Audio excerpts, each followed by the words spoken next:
Inna lillahi wa inna ilaihi raji'un. Allah ka nisanta ni da waɗanda ba sa kishin masoyina. Ka nisanta ni da wadda ta janyo ɓatanci ga ma'aikin Allah, Rahama Sadau. Allah ka shirye ta idan ta yi tuban nasuha. Allah ka yaye mata girman kai. Allah ka sa ta rinƙa karɓan gyara cikin gaggawa.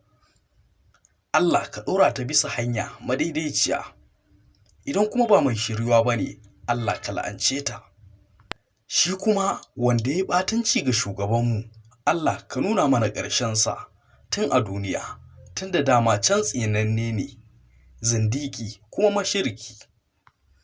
Allah ka shirye mu, ka ƙara mana son Annabi Muhammadu sallallahu alaihi wasallam. Wannan shi ne saƙon da jarumi Adam A. Zango ya wallafa a shafinsa na Instagram a dangane da badakalar hotunan Rahama Sadau da kuma dalilin da suka janyo na yin ɓatanci ga manzanmu Annabi Muhammadu sallallahu alaihi wasallam.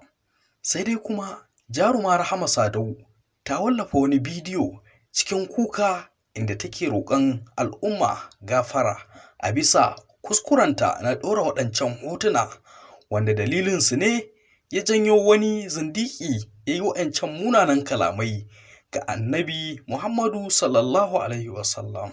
Kuma duk wanda ya san ni yake bi na ya san cewa ba zan taɓa yin abin nan har cikin zuciyata ba kuma da niyyar, ban kuma saka wannan hoto da niyyar abin da ya faru ba. Hasali ma ban ma san ya faru ba sai da aka kira ni aka fara gaya min cewa ga abin da yake faruwa. Ni musulma ce, iyayena musulmai ne, dangina gaba ɗaya musulmai ne. Ba zan taɓa yin wani abu da zai taɓa musulunci ko kuma manzon Allah sallallahu alaihi wasallam.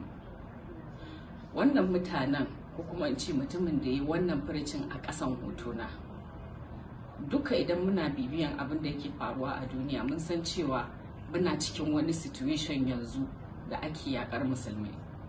So mutum yana neman wani gaba ne kawai da zai samu ya ci mutuncin musulunci, sai kuma kaddara ta fada a kan hotona.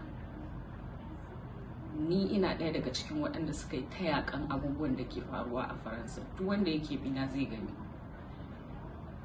Ni ba mahaukaciya ba ne, ba ni da dalilin da zai sa in yi supporting ko kuma in bi wannan abin da wancan ya je rubuta a ƙasan hotuna.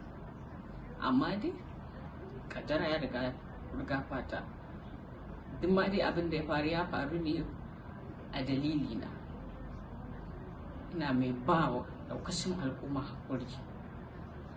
Wannan abin ya fi min ciwo fiye da komai, ya fi min ciwo fiye da kowa.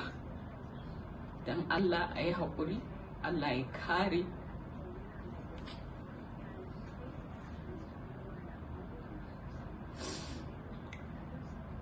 Mu yi haƙuri, mu dinga yi wa juna adalci don Allah.